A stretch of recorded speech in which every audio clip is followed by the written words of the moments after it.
Round number 4 of the 2019 British GT Championship is just a few moments away. The delectable grid of GT3 and GT4 machinery is pouring its way out of the Snetterton pit lane ahead of their second hour of racing today. We had an enthralling first race earlier on today, which saw battling aplenty up and down the order, with Barwell Motorsports number 72 Lamborghini taking the honours in GT3 and the stellar performance Audi R8 LMS winning on its debut in the championship in GT4. Will we see some new names on the top step of the podium this afternoon? Almost certainly, because there is such strength in depth in this field that there are such a high number of potential race winners, more than you can throw a stick at, really. Andy McEwen here up in the comms box, joined by not one but two friends today for this second race of the day. Graham Goodwin, first of all. The first race has whetted the appetite nicely, hasn't it? Now it's time for the main course. Race number 2, the pro drivers starting the cars. Anything could happen. And it will, without a shadow of a doubt. Yet the top trumps pack that is the British GT entry this year. 36 cars making their way out onto the grid right now, under what has to be said are probably more threatening skies than we've seen for most of the afternoon. Let's wait and see if weather makes any kind of impact here. Hope not, because what we want to see is these cars going very, very quickly indeed. We did have thrills and plenty of spills for the first 60 minutes of action this morning. 60 minutes more to come as we tick down on Sunday afternoon here, Andy. Looking forward to it immensely. Yes, as I think we all are. Well, the third voice that you'll hear talking us through this race, giving us his expert opinion and insight, and someone who I'm glad to say is not afraid to tell us what he really thinks about what's going on out there on the circuit, is Joe Osborne. Joe, the first race gave us plenty to talk about. Race 2 will give us even more, I'm sure, but what were the main things you took away from that first hour of racing? It definitely had a sprint race feel about it, from watching it and also looking at the amount of damage on so many cars at the end of it. So it seemed like everyone was keen to get their car to the sharp end, and already looking at championships, obviously they need to get the points as much as they can. Although over a single race there's less points than the longer races, over a weekend having 50 points up for a grab is a massive incentive for everyone to make sure they are getting the most out of their car and their teams. Absolutely, and the battling across GT3 and GT4 for the championship is likely to go all the way to the wire, so every point that you can score at this part of the season could prove invaluable at the end of the year. We caught a glimpse there of the onboard camera from the number 15 Ford Mustang. Seb Prio will be starting the Multimatic car. They seem to qualify quite well usually, but then in the races maybe don't really seem to get the end result that they were promising. However, this time they haven't qualified very well, so maybe Graham Goodwin, that's the key. Maybe they'll race better than they qualified this time. Well, in fairness, I mean, Scott Maxwell was right in there in the mix for the overall win in GT4 until that 15-second pit stop penalty. So there's no shortage of pace in that package with the Multimatic Mustang. I think they're going to be there and thereabouts this time around. Let's wait and see how things turn out. We've got the race winner, dominant race winner from GT4, starting rather further down the back. I think 11th. From memory from qualifying yesterday. It's you know, we've had cars that didn't get the result this morning. I'm looking at one of them right there, the bright red Bath Motorsports McLaren. Unfortunate contact there that cost them a finish that looked like that might deliver a podium with the car's debut in the British GT Championship. Still, cars, drivers with plenty to prove here.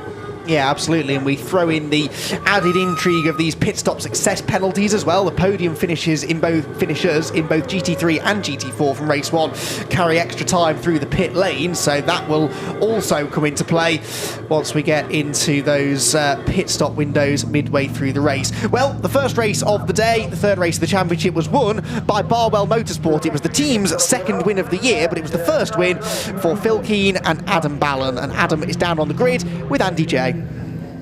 Yeah, I would think it's probably fair to say that Adam is one of the more relaxed and positive gentlemen on the grid right now, coming into the second race of the day. Adam, you must be feeling really good right now. Yeah, I'm feeling over the moon. First GT3 win, and yeah, totally over the moon. So, but we've got quite a lot of work to do this one. 10-second success penalty means a lot. Yeah, especially around here. I mean, that could cost you, couldn't it? Yeah, I mean, it will do. I mean, what we've got to hope is that Phil and Nicky get away from the pack and pull a gap and give me a chance. I asked you beforehand to confidently lean with a nonchalant swagger against the car. You've absolutely nailed it. Very good. But very comfortable like this. Seriously though, I remember last round you were telling me just how quick it is, and you're like, it's a really fast car. Yeah. You've got used to it now, though, haven't you? Getting used to it. I haven't totally got used to it, but certainly made some progress. And it's a slightly less terrifying circuit here as well. The walls aren't quite as close. But I really like the circuit, actually. I really like it, and the car goes well here. So we noticed. We've got to show. This boy's quite quick as well, isn't he? He's not too shabby. Well, enjoy the second race. Appreciate it. Thank you. Okay, I will hope to grab Mark Farmer for you shortly, but he doesn't seem to be around. So let me have a loiter, and why don't you guys just talk us through the rest of the grid? Will do, Andy. Well, Mark Farmer's an interesting one to have a word with. I think he'll be watching on as Nicky Team takes the start in that number 2 Aston Martin. If ever there was a car that could do with a good result just to bolster team spirit, it's the number 2 TF Sport Aston Martin, or really TF Sport in general. If they could get either of their cars through a race in one piece with no major dramas, that's as good as a win for them, isn't it, really? Well, let's face it, they've had so many very, very good results in recent seasons. Be interesting to see how Tom Ferrier and the boys and girls at TF Sports actually rebound and react to perhaps a more disappointing start to their season. Good to see, by the way, Mike Pickup, ex-British GT team owner in his own right with PK Sport back in the day. There, he's obviously one of the technical brains now at TF Sports. Grid is beginning to form up. It gets very busy down there, doesn't it? It does. Lots of VIPs, lots of guests as well, and this goes to show the increased support that this championship has these days. Well, the number 47 Aston Martin lines up on the grid. They had a podium in the previous race. Will their sister car, the number 2 machine, make it onto the podium in this one? Well, Mark Farmer, Andy J, will be hoping so. It certainly will. I think Mark's going to be hoping for a lights to flag special. What do you reckon, Mark? Are we in for a good one today? Well, it's shaping up. I mean, Nick is obviously blisteringly quick, and the car's in good shape. We had a few problems in race 1, a lot of contact, but the boys have done a great job to put it all back together again. And Nick is on fire. You saw that from his qualifying lap. He can get a time out of anything. You're quite a new pairing. It was interesting when it was announced that the two of you would be racing together for this season. I was like, oh, I wonder how that'll work. But it seems like you're really gelling now. Well, it worked well last season. We got on really well, and we were in championship contention, really. We had some bad luck at Spa, caught fire, so that kind of really ruined our championship hopes. But we took the fight right to the end. So, it worked quite well between, and I love working with him. He's a lot of fun, and he's really... It's dynamic, isn't it? He's a dynamic, yeah. He's really good. He's an inspiration. Look, we wish you luck. I've got to race off here, but have a great race. Thank you. See you later. Thanks very much, Andy J. It's a good word, dynamic. Dynamic. It's a great word. I would use the word loony, but I mean that's. You'd have to work with Nicky. He's the best cyber loony. I massively admire Nicky. I think he is absolutely right up there with the very best drivers in GT racing in the world right now, and it's great to have him in this championship. The same, though, I think can be said for most of the pro drivers in this championship, can't it? We've got such a high-quality field, and you just look through the list of start drivers, therefore, for this race, because the pros will start race 2. We're on the front row, Nicky Team versus Phil Keane. That's a fight you'd buy a ticket for any Two day. factory drivers. Indeed. Yep. Johnny Cocker and Seb Morris next in line. Seb Morris, one of those up-and-coming young pro drivers, isn't he? Who I think is destined for great things, and no doubt a factory drive somewhere at some point.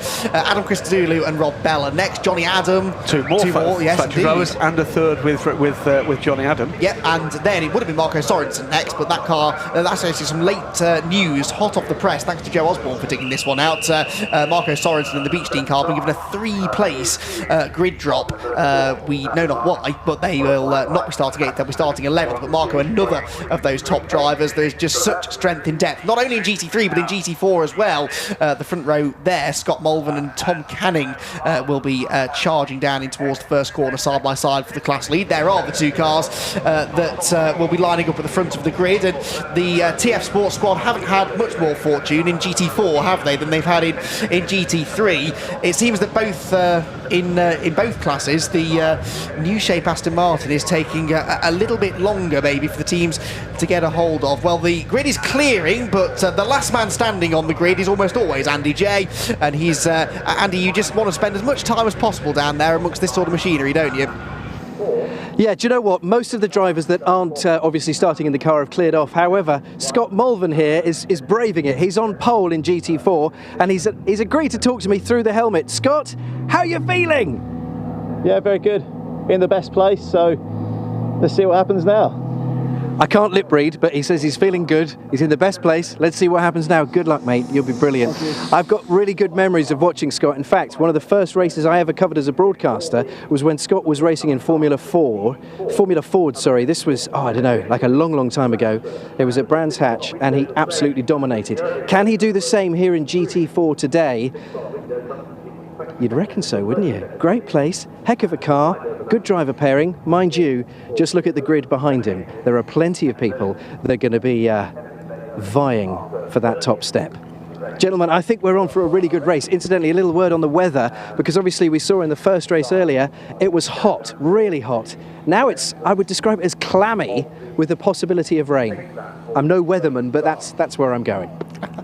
Right, well, it's your fault now then if it rains, Andy, because you predicted it. But yeah, no, I have noticed that earlier on today it wasn't too humid. As the humidity rises, so too does the chance of rain. And these cars, of course, all run on slick racing tyres. Joe, what the teams will be hoping above all else is that if it rains somewhere around the pit window, then you don't have to make an extra pit stop to change tyres. Yeah, definitely, and there's still a minimum time to change tyres as well, so you can't just come in, bolt them on and go straight out. So it's a big decision to make, and it's really, really difficult, because if you come in and go for wets and then someone goes off on slicks and causes a red flag, although you've got the best strategy, you actually get kneecapped and the race goes back as a result, then you lose out, unfortunately, in that way. One of the cars we saw in trouble in what was a troubled start to the first race was the 43 car from Century Motorsport, the BMW M4 GT4. Took quite a while to recover that car as well from the run down to turn 1, driver's right. That car will be a pit lane starter.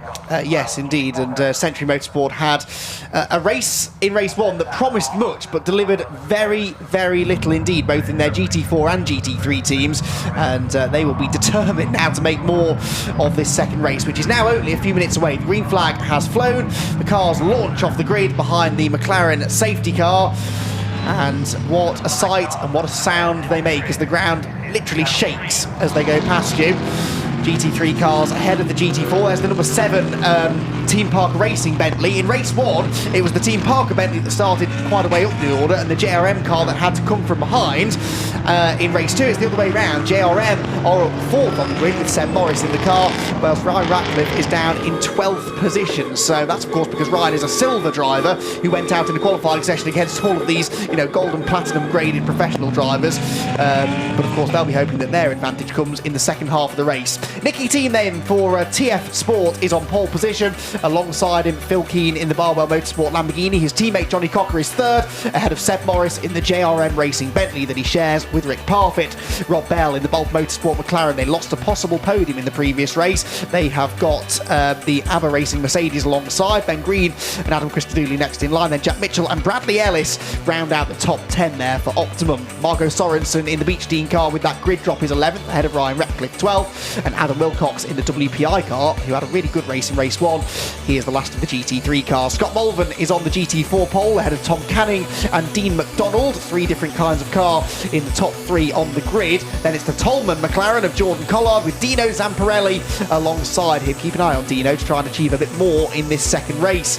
Michael O'Brien and Michael Broadhurst are rounding out the top 20 cars on this mammoth grid, with Tom Jackson and Matthew George in the Invictus Games Racing Jaguar, a retirement in the previous race. They'll be looking to bounce back if they can. Seb Prio there, the 23rd place on the grid for the number 15 Multimatic Motorsports car. Watch for him to charge through the order. Sendon Fielding likewise in the car that won GT4 in race 1.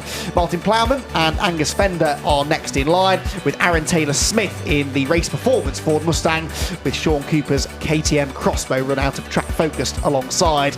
Patrick Kibble, the youngest driver on the grid, is 29th for TF Sport, and Jacob Mathieson there with Jack Butel right towards the back of this grid. Still they keep coming though. James Dorlin, he's out of position, I'd say. The number 4 car should gain ground. Will Moore alongside him with Ben Devlin. Patrick Mathieson rounding out the field for Optimum Motorsport. Right then, come on Joe, place your bets. I want a GT3 winner, and if you're really feeling brave, who's going to win GT4 as well? So GT3 is difficult, obviously. Ballard and Keenan have had performance but now have the pit stop penalty. Team's got pace, but Farmer has got some work to do if he's going to keep it near the front. So I'm going to hedge my bets and go Morris and Parfitt for GT3. GT4's too wide open. I'm not going to put my neck on the line for that one just yet. You kind of see a lot of the cars carrying damage from race 1. So it's actually quite hard to say if everyone's got a straight and true car out there, but excited for it. Well, I'll ask you again in 59.5 minutes time and see if you got a better idea. Round number 4 then of the 2019 British GT Championship roars into life with Aston Martin and Lamborghini doing battle from the front row down towards the first corner. Nicky Team will lead the way though, with Phil Keane in second position, third place for Johnny Cocker and fourth place for the JRM Bentley of Seb Morris. So they're in grid order at the very front of the field as they drop down the gears now into the Wilson hairpin defensive line taken by the second placed Lamborghini. They stack up behind the GT4 field, still being led by the looks of it by Scott Mulvin in the Mercedes. The Beach Dean Aston Martin getting shuffled out. The number 9 Century Motorsport BMW gets ahead of them. A clean start though, and Graham, you'd expect nothing less since these are the professional drivers in the cars now. They know that you're not going to win the race in the first few corners, but you could throw it all away. I think sometimes do. It happened this time.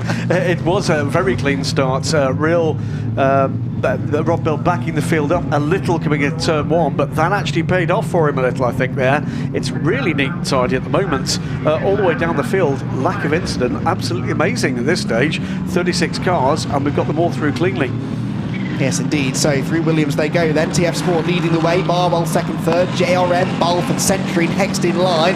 There is the GT4 leader then. The red Mercedes of Scott Mulvin. Looks like second place is no longer the TF Sport Aston Martin though. Dean McDonald in the 57 HHC car, I think, has come through into second place in the class. We will double check that. Car 7, stop and go, 10-second penalty for Ryan Ratcliffe. Oh dear, so that's the Team Parker Racing Bentley. They were on the jacks on the grid after they were supposed to be, basically. With 3 minutes to go, they need to get the jacks down and get the grid cleared, and they had the jacks up still after that point. So a 10-second stop-go penalty for the car that is started by Ryan Ratcliffe down towards the tail end of the GT3 grid. So their race, Graham, already starting to unravel a little. Yeah, well, that's not good news for them, but we're not going to get that in the way of what looks already like an intriguing battle. Both classes aboard the number 15 Multimatic Mustang, Seb Prio, looking to follow his father's footsteps in GT racing. Dad Andy doing great guns in the WEC and the Ford, and Multimatic in charge of that effort as well. Rob Bell there in the 22 car, battling away. Bentley to the front of him, BMW to the back. Yeah, Seb Morris doesn't seem to quite have the pace of the 3 cars in front, and at this early stage is just having to go on the defence a little bit. Is it the case, Joe, that maybe some of these cars warm their tyres up a bit quicker than others? Yeah, definitely. There's a compromise in every aspect of setup on a race car, and if they've gone maybe slightly low on the pressures, and it will come in a bit later, and maybe Seb's just managing that as well. You can overdrive the tyre and start to grain it up, so the surface of the tyre becomes more like molten rubber, which isn't as sticky and adhesive as a proper functioning tyre. So yeah, I'm surprised actually a little bit at the lack of his pace. Maybe already put a commentator's curse on him by saying he was going to win, but he's definitely coming into the grasp of Rob Bell behind in the McLaren, and you really get a good showing of different GT cars concept-wise. You've got Bentley with their massive thing that would look like it would do quite well on the ocean, and then you've got the tiny McLaren in proportion, which looks like half the size of it. It does indeed, and again a story of little and large here in GT4 as the towering Mustang chases down the sort of more traditional sports car shaped Audis and McLarens in front. Seb Prio looked like he was being eased onto the grass slightly there when we jumped on board with him going into the left-hand kink at Hamilton. The race leader though overall is Nicky Team, and he is already starting to get away here from Phil Keane in second place, Johnny Cocker third, and then the battle for fourth position. A few more spots of rain on the camera lens down at Murray's as well. It's not yet enough to make the circuit all that slippery, but Joe, when that appears on your windscreen and you arrive down at Riches at 100 and whatever miles an hour, it catches your attention, doesn't it? Yeah, you have what's called psychological rain, so it's on the windscreen, but it's not actually making any physical difference, and it's the judging point of when it does start to make a physical difference. So I tend to never put my windscreen wipers on, so I know how much rain has fallen rather than clearing it and trying to remember how much has accumulated. Ryan Ratcliffe doing his drive-through and stop-go now, which makes sense because if there is a safety car, then at least he'll get bunched back up as quickly as possible. But that is gutting after a podium, obviously, in race 1 for that car. The trouble for Ryan, though, is that he's now dropped way behind all the GT4 traffic, hasn't he? He's got the entire GT4 pack that he's now going to have to make his way through, and he gets moving right now as the tail end of the GT4 pack passes us. We're just 5 minutes into the race, and Bell pulling away from the BMW right now. Yes, he is, isn't he, rather? Ben Green is now the latest cork in the bottle here. He's got Adam Christodoulou in the green and black Team ABBA Racing Mercedes-AMG behind him. And then the driver carrying our onboard camera, Johnny Adam, in the number 47 TF Sport Aston Martin that finished third in race number 1. Therefore, we'll have to spend an extra 5 seconds in the pit lane. So Johnny could really do with gaining a bit of ground here. Otherwise, he's going to be even further back post-pit stops midway through the race. There's the Optimum car of Bradley Ellis. That's running just behind in 9th position with the number 9 car of Jack Mitchell rounding out the top 10. That lead gap had gone over a second, but Phil Keen's got the hurry-up call, I think, because he's got the hammer down and is closing that gap a little on this lap. Nicky Team is not going to be able to get away at the moment from Phil Keen. There is a gap, but I think that's been pinned back to around the second, maybe even under a second. And he is under a second. Yeah, 0.9 then between the top two. Quicker in the first sector was Phil Keen. Middle sector they were fairly even. So too actually the third sector. So it's the first half of the lap that the Lamborghini seems to be working in maybe a little bit better than the Aston Martin right now. But we're talking tenths of a second, and it's not uncommon during the AM stint to see, you know, 4 or 5 or 6 tenths of a second a lap difference between drivers. But Joe, that's a measure of these pro drivers. You know, they've sort of reached the pinnacle. They're taking these cars as quickly as they can go, and there is nothing to choose.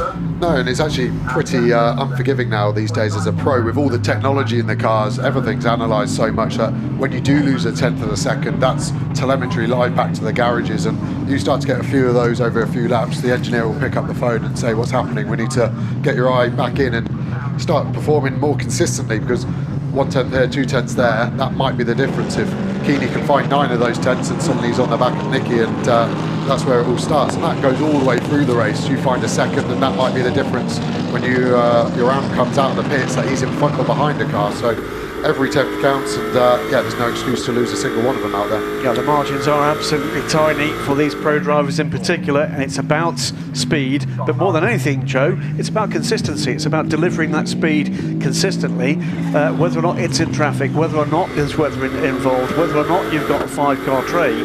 That's the pressure on you, is every tenth counts. Yeah, it's a job. There's no excuses. If you lose a tenth, there's no one else to blame but yourself, so you need to make yourself pretty robust, that you don't put yourself in that position. You drill in your consistency, whatever technique you use. If you're using reference points or feel that you're confident in that, to replicate it lap after lap, make it metronomic, make it boring, whatever it is. But if you can do that and pound it out over a stint, and that's what's going to lower your stint average, which we all look at massively after a race and see who was the closest to their fastest in the variance. That's what the game's all about at this level. GT4 battles coming through then on their third lap of the race, and the lead gap there for Scott Mulvin is fairly healthy. It was 2.3 seconds at the start of the lap. I think it's going out on this lap. Dean McDonald in second place has his hands full rather of Tom Canning in third position. Tom having lost that second place at the start, or somewhere around the first lap at least. The TF Sport Aston Martin with work to do to try and get the spot back. We're on board with Seb Prio here. His next target is James Dorlin. So these are 2 young up-and-coming drivers who have come from one-make racing of various kinds. Seb Prio came through the Ginetta Junior route into Formula 4 last year and now has made the jump back into a GT-style car. James Dorlin came out of the Renault UK Clio Cup and arguably should have won the championship last year. Ended up runner-up at the end of the season. He's in turn trying to get up the inside there. Oh, that's the Beach Dean car, isn't it? Number 77 is...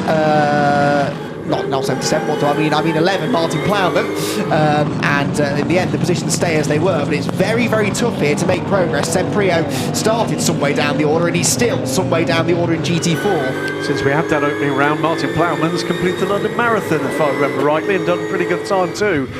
So congratulations to him, and I'm sure lots of money raised for his chosen charity. At the moment, he knows that this is rather more a sprint than a marathon. Sorry about that, but he's got to hang on in there for another half an hour or so before the driver change for the 77, so the 11 car rather, and try to make progress up the order. Ahead of him, Senna Fielding has made him a place up to 21st position overall in that race-winning Audi from last time out this morning from Stella Motorsport. Look and see what they can do about picking up the places lost in qualifying.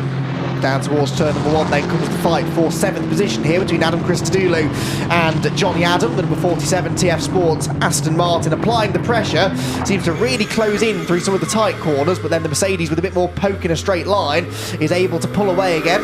Christodoulou, though, a bit wide of the apex there at Wilson.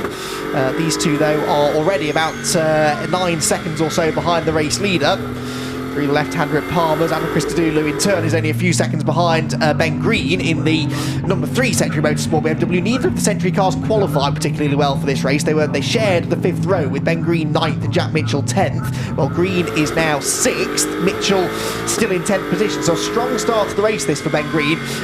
Joe, we expected the BMW to go well here at Snetterton. I think we were all a bit surprised that race 1 didn't really end the way we thought it would for them, but race 2, at least for Ben Green, he's showing the pace that car's got.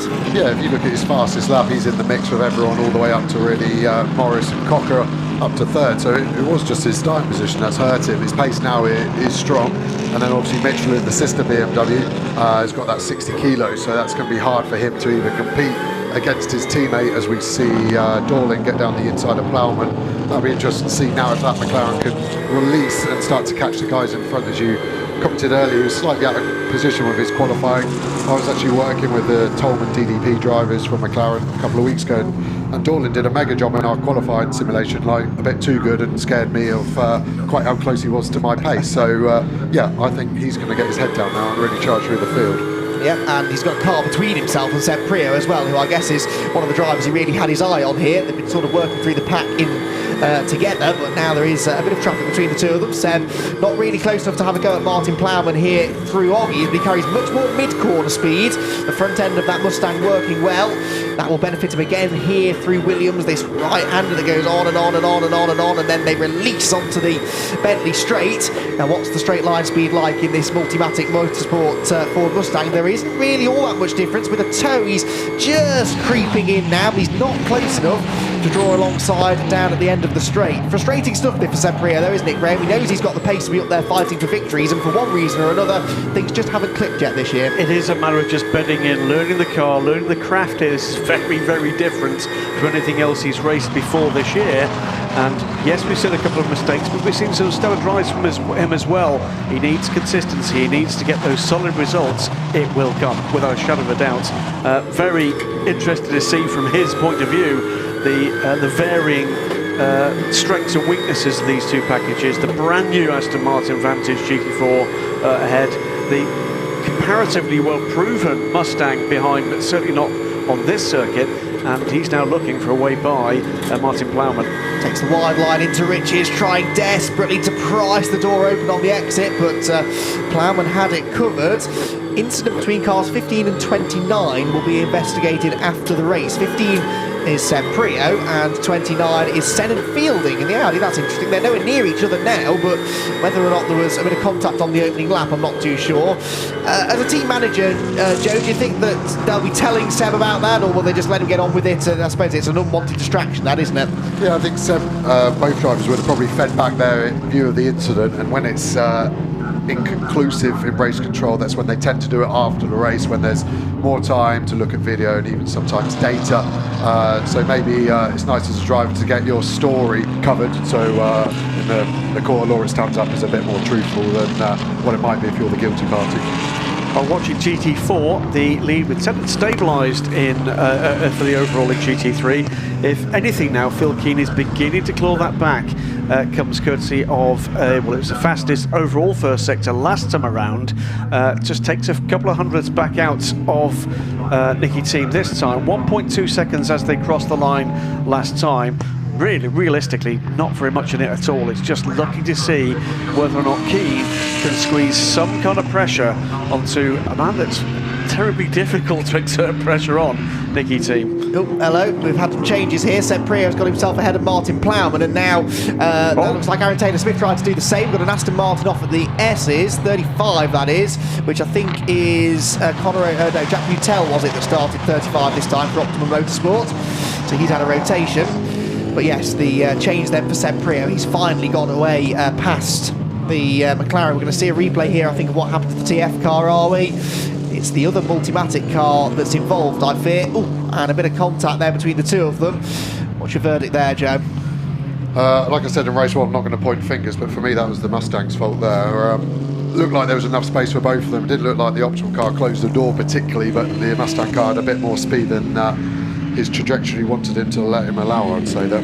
Well, Ben Devlin then in the wars in the number 19 car, down in 33rd place overall at the moment. So Devlin gains a place, but in rather robust fashion. Right, this is the battle for 4th position then. Seb Morris and Ron Bell are separated by just half a second. They're the closest pair of cars within the top 10.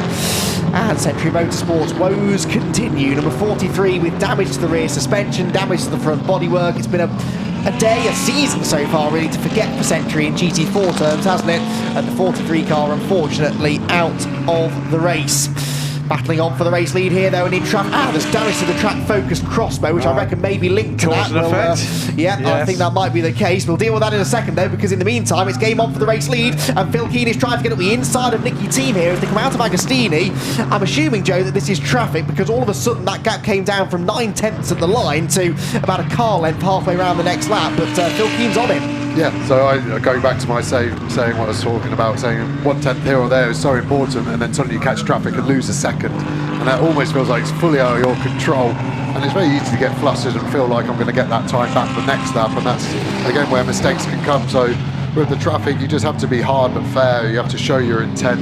There's no point pressing the flash button on your headlights and giving them all that if you're not going to overtake him. You just need to bide your time, as Adam Allen, I would say, with the best hair in motorsport, looks on, and probably start to get a bit excited about how close Keane is getting to the back of Nicky T. I think your hair probably just edges on that one, Joe. It's pretty special. Obviously the viewers can't see that, but what is interesting is the varying body language between the two gentlemen driving these cars involved. Mark Farmer all of a sudden beginning to look a little nervous. This is not a done deal yet. Yeah, I've also seen a little bit more rain on the windscreen, and Nicky Team also flicking the wipers on every now and again, so can't see it amounting to much, but we've had it a few times here over the years from British GT. The rain comes down hard and fast here. And all of a sudden into GT4 traffic. Nicky Team deals with the first part of that pretty ruthlessly up the inside, goes by the two Aston Martins. Now he's got his windscreen full of Mustang. And I'd say that's probably his 9/10 back. He lost with traffic the other way. The only thing, I did see a yellow flag out the corner of my eye for the parked BMW. So I'm not suggesting it was under yellow, but I definitely saw a yellow flag. And it doesn't matter that it's different classes. Obviously, the overtake, if it's done under yellow, it is a penalty. Yeah, exactly. You have to be careful, don't you? And it's frustrating for the quicker car having to sit behind the traffic when you know that you should be overtaking it. But well, we'll wait and see. Swapping of positions and swapping of paint there between two GT4 Aston Martins. But yeah, look at that gap now. It's probably bigger now than it was a couple of laps ago. So that's worked out quite nicely for Nicky Team. Phil Keane in second place. Then Johnny Cocker, don't forget, is still third in the 69 Barwell Motorsports Lamborghini, which will likely gain a place at the pit stops anyway because of the 72 car's 10-second success penalty. That's why Phil Keane is so keen to get on with this, because he knows that they will know, regardless of what happens, they're going to lose positions in the pit lane, but the further up the road he gets now, the fewer positions they will lose when he hands over at the pit stops later on. But the next lot of traffic, he loses out again this time, and Phil Keane comes back at him, so he tried to get the job done with the two cars that are now behind this pair, but couldn't get it done, and here again he loses time with the Academy Aston Martin, still losing time, and Keane's right on him. That was pretty robust by the Academy driver. He showed his intent that he didn't want to be overtaken, and he was within his rights, but there's obviously not a lot of love across the brand there between the GT4 Aston, and I think Nicky's shown that with his body language across to the Academy GT4 car. Yes, it wouldn't ordinarily take a GT3 car that many corners to overtake a GT4 Aston Martin, so you do require that cooperation sometimes from the server traffic. He certainly didn't receive it there, and now he's receiving pressure from Phil Keane, who closes in under braking. Two cars from different manufacturers, built to a different mindset, the pair of them, but both very evenly matched around this circuit, so prizing the door open is not going to be easy. Second drivers starting to prepare themselves down in the pit lane now, watching with interest as this lead battle continues to develop. 0.2 of a second between Team and Keane, and then a further 2.4 seconds back to Johnny Cocker, but Johnny of course took full advantage of that and took nearly 2 seconds, but in fact he took nearly 4 seconds, 3.5 seconds or so out of the race leader last time, so another knot of traffic like that, and Johnny Cocker may well be able to get himself well and truly into the lead mix. Seb Morris 4th, 5th place Ron Bell, and those two also in traffic have now separated a little bit compared to where they were a lap or so ago. Yeah, Johnny Cocker's done very well through that traffic as well. So it's Johnny Cocker dealt with those last 2 knots of traffic better than the lead pair did. That has closed that gap up by a couple of seconds over the last lap or 2. Can he deal with this last bit of traffic? Could this become, as we get towards the pit stop window, 3-car battle for the lead? Cocker just with 1 Mustang between him and the back end of teammate Phil King. Speaking of Ford Mustangs, we saw the incident for Ben Devlin earlier on with Jack Butel in the Optimum Motorsport Aston Martin. Well, Ben Devlin is now under investigation for an incident with another car, the 43 Century Motorsport BMW. So we saw that car out, didn't we, with damage. Ben got a black and white flag for that incident earlier. So there was a black and white flag, so that could be quite an interesting moment to see how that one goes. Indeed, so he's not making many friends out there at the moment, is Ben Devlin, but he's getting stuck in, we can certainly say that. Through come the lead pair, and that's the view from the screen of Seprio. He's a crack at the HHC McLaren ahead. I was waiting for the nudge then in the tail. I'm waiting for Johnny Cocker because he's right there behind that pair. This time has lost out in traffic, hasn't stuck with this pair, but this now looking all of a sudden like a real battle for lead. And it's going to get harder for the GT3 guys now as they get further up the GT4 pack as they're lapping, as we see in front, 2 cars racing hard and relatively fair at the moment. But if a GT3 car is trying to get through at that corner, that's a huge amount of time loss that they're going to get. And yeah, maybe even a bit of a compromise like that. So I think keep your eyes peeled as they're coming through. This is where it's going to get hard and fast racing. And that was a battle for position in GT4. That was Snetterton Fielding going ahead of the 77 AMG and up into, what is that, 7th now in GT4 from 11th on the grid. Yeah, they're starting to pick their way up the order, aren't they? Snetterton Fielding doing a good job in this opening stint. There is the number 97 Aston Martin, Tom Canning, still 3rd in GT4, with pressure from behind, actually, from Michael O'Brien in the number 20 Valve Motorsport McLaren, and they are about to be lapped by the race leaders. So the overall race leaders are now getting up towards the top 6 or 7 GT4 cars.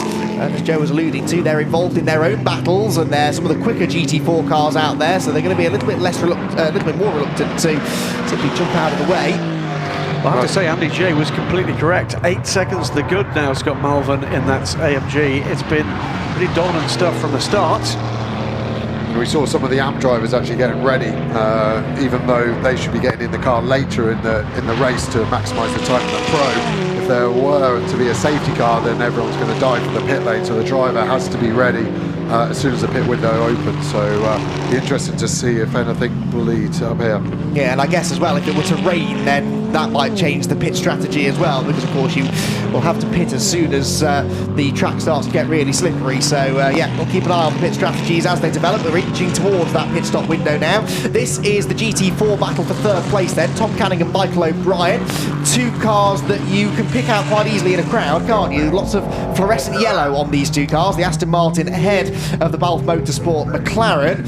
Seems like honours are fairly even between these 2 at the moment. Michael O'Brien having a really strong race here, isn't he? The number 20 car had a 2nd place finish in this equivalent race last time out at Alton Park as well, so they've had a taste of the podium, and now they want to try and get back into 3rd place here if at all possible. And being caught, this pair, by the overall leader, Nicky Team on the back, Michael O'Brien. Looking for a way through as quick as he can. I think both of them are going to get lucky here, teaming out Keane, sorry. They're going to get them both on the straight, so no time lost for either. And it looks like Mikey O'Brien's done a good job of getting out of the way of both of them. Teammates with Mikey last year, lovely guy. Comes from a historic background, which is a bit different for some of the drivers, so he's had to adapt to slicks, wings, and a proper chassis rather than something from the 1920s made out of wood. So he's done a good job at that. It sounds silly though, actually, doesn't it? But that can be quite a hard transition. You'd think these cars would be easier to drive, but you're going that much quicker, aren't you? So that's not necessarily an easy transition to make. Yeah, even GT4 cars are fast, but even in a GT4 car, the physics behind it, sometimes you have to really trust how much grip there is, and sometimes that grip isn't where you thought it was, and that's when the errors happen. But the slick tyres that Pirelli make for these cars are unbelievably sticky. They're designed to last 1 hour, so durability low but performance high on them. So there goes Johnny Cocker, 3rd position. He's dropping back again now. I think in clean air he's not quite got the pace of the leading 2, but as I said, he's set to gain on at least one of them, the sister Barwell car. in the pit stops, which are coming up very shortly. We're almost halfway through this second race of the season, of the weekend, excuse me, the fourth round of the season. Seb Morris we caught a glimpse of there in the Bentley, looming large in this pair's mirrors. And for the GT4 traffic, we talk a lot when it comes to back markers and lappery about the effect that the GT4 cars have on the GT3 cars, but when you've got a pair of GT4 cars battling like this, it can actually make quite a big difference to their battle, you know, depending on where the GT3 cars catch them and pass them. It can really gain or lose those drivers quite a lot of time as well. Yeah, the 22 car in the hands of Rob Bell beginning to drop back towards Ben Green in that BMW now. Has dropped off the Jerem Bentley. It's been battling with for, well, much of the start of this race, but that momentum beginning to go off, and yellow double, or the double yellow, still nose to tail. Sure, those liveries seem like a bright idea at the time, but they're not quite my taste, I have to say. But yeah, back to your GT4 point with the traffic, it's a really good way sometimes to get the door open for yourself. Let the GT through easy, and then the other GT4 in front of you, the wedge is already being driven in, and you could just sneak through and gain the position that way. So it's a bit like being a cuckoo, really. You can put your egg somewhere and let someone else do all the work. I like it, good analogy, yes. Well, that nearly is what happened there as the other Balfe Motorsport McLaren, the GT3 example, came charging through. I thought for a moment they might have been able to orchestrate that and help out the GT4 example, but not the case. We've just had, I've spotted, the number 9 BMW coming into the pit lane, so pit stops are now starting to begin. The pit lane window has now opened about 50 seconds ago or so. We don't have that sort of same urgency to come and pit, though, do we? As we saw last time, the other Century car is diving for the pit lane now, because these are the pro drivers in the cars. They want to maximise their driver time as much as they can, so we anticipate most of the pit stops to come a little bit later on. Through Riches they go, someone's kicked up the dust in front of us. This is on board with the 47 car of Johnny Adam, who's just moved into 7th place because Ben Green has brought the number 3 BMW into the pit lane. Adam Christodoulou, therefore, in front of him is in 6th position. And this has been the view that Johnny Adams had pretty much since the drop of the green flag. He's been sat behind this Mercedes AMG and unable to find a way through, and that will be immensely frustrating, I'm sure, for the number 47 Aston Martin driver.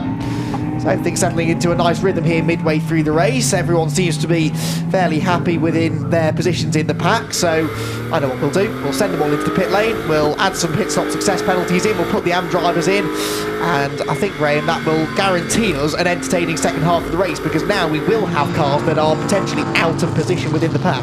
Very much so, and what you're going to have is a much wider breadth of pace in those non-pro drivers. Lead battle, by the way, still very close, under a second, 8/10 of a second, with Phil Keane taking another 10th out in that first sector. So yes, we're getting very much into that now. Quite a lot of rain there on the windscreen, I noticed, of the Johnny Adam car going down the back straight. This is another reason why they'll be hanging off on these pit stops. They want to know if it's going to rain heavily enough for wet tyres, then, you know, they don't want to make a pit stop for the driver change and then have to come back in again and change to wet tyres. They want to try and do the two in one go. But you can see the windscreen wiper. It seems to be raining over half of the circuit, and that's quite common here, Joe, isn't it? Because it's a big old circuit, 3 miles in length, but it covers a lot of ground, so it's not uncommon for half the track to be dry and the other half to be getting wetter and wetter. Yeah, like a lot of UK circuits on an old airfield, so on top of the mountain range of Norfolk here, so we do seem to get the weather coming in and it hits the landmass and it then dumps its rain, so it tends to come in from turn 1 and come over the track that way. So the bomb hole would be the last corner that would get in. It's kind of looking like that at the moment, that half's the one that's affected the most. So they're kind of at the halfway point here where it seems to be a little bit drier, but at the moment I would say there's not enough rain to affect any lap time. It probably needs to stay like this and a little bit heavier for a good 20-30 minutes, I would suggest, to even affect the lap times. Okay then, well, Bradley Ellis is in to hand over the 96 Optimum Motorsport Aston Martin to Oliver Wilkinson. Another silver-silver driver combo, these two. So in theory they should have a bit of an advantage in this next stint, and they were running sort of about 7th or 8th position, I think, before the pit stops began. Out goes the number 7 Glingedi piloted Team Park Racing Bentley. Just to say that car had made its way through and away from the GT4 pack after that early penalty. So it had fought its way back onto the back of the GT3 order, but some way back. Right, okay, so they really could do with a safety car or some rain or something just to throw a spanner in the works for everybody else and allow them to close in. A bit of an unknown quantity, that new Bentley in the wet, isn't it? We saw the old car often that was its Achilles heel, but so far this season there've been lots of dry running, which is rare for the first few rounds of the British GT season. Back on board with Johnny Adam then. He's still enjoying this battle with Adam Christodoulou, who hasn't put a foot wrong yet, and he's using the strengths of that AMG Mercedes to good effect to keep the Aston Martin at arm's length down the long straight, and then fending him off through the corners as well. GT4 battles continuing too. Their pit lane window has just opened as well, so there is a bit of overlap in the races, about 5 minutes or so during which both classes can pit, but the GT3 window opens a few minutes before GT4. GT4 therefore closes a few minutes later as well. In comes the 69 car now, so Barwell Motorsport have brought their third placed car in. This is the one without a pit stop penalty though. Johnny Cocker handing over to Sam Dehaan, who had that spin at the hairpin in the previous race after some contact for Wilson. Sam will be hoping for a cleaner second stint. Rick Parfitt climbing on board the JRM run Bentley Continental GT3 as well. So now the pit lane starts to become a busy place. Slick tyres, the only option here at the moment. It is, as Joe was saying, nowhere near wet enough for a change of tyres to a different compact tyre, the wet tyre. But let's hope that that is the right decision to make. Leaders then back out onto the back straight, and Phil Keane can get within 8/10 or so of the leader, but just hasn't really been able to seize the opportunity. But I guess, Joe, there wasn't really that much point in him going all out attack here, because if these two start falling over each other, their lap times will suffer, and he's got to have that 10-second pit stop penalty in the back of his mind at all times. Yeah, I think you hit the nail on the head there. I think Phil's driven a mature race here. He probably knew, hey, I might not be able to get in front of Nicky, but if I do try my all, I'm only going to hurt the car and the performance for Ballon when he gets in it. He's sat a second off, so he's not getting too much dirty air off the back of the car. So I think he's done a good job. You can see the 5 McLaren was obviously in the wars in race 1. The old primer bumper's a good indication of that. A little bit of smoke from the brakes, nothing serious. It'll just be a bit of rubber dropping on as we have the leaders in. Looks like Phil made maybe a little bit of time on the brakes there. Nice and close. Yeah, this could get rather busy now though, because of course they've left their pit stop till quite late during this overlap period now between the GT3 and GT4 pit stops, so that could make all the difference, although we know that this car will have to spend an extra 10 seconds stationary in the pit box. Phil Keane then will get out of the car, and he will hand it over in due course to Adam Ballon, who is helmeted and ready and raring to go, and over the next few minutes we will see what the order is going to be heading into the second half of the race. Off the track though is number 61. That's the Mika Stanley driven, number 61 Academy Motorsport Aston Martin in GT4. Nicky Team then watches on as Mark Farmer gets plugged into the number 2 Aston Martin, and for Mark this is a really important race now, isn't it, because he's going to take this car over Graham in a good position, a potential race winning position. This is a perfect opportunity to make up for Alton Park, isn't it? Trouble for the second of the Century cars, the 42 car, with a right rear puncture, but quite right, by the way. Big pressure, I'd have said, for Mark Farmer at this stage, and pops out into that crowded pit lane. Hasn't done any favours. The number 4 car, Tolman McLaren GT4 car, out in front of him, and there goes the 72 Barwell car.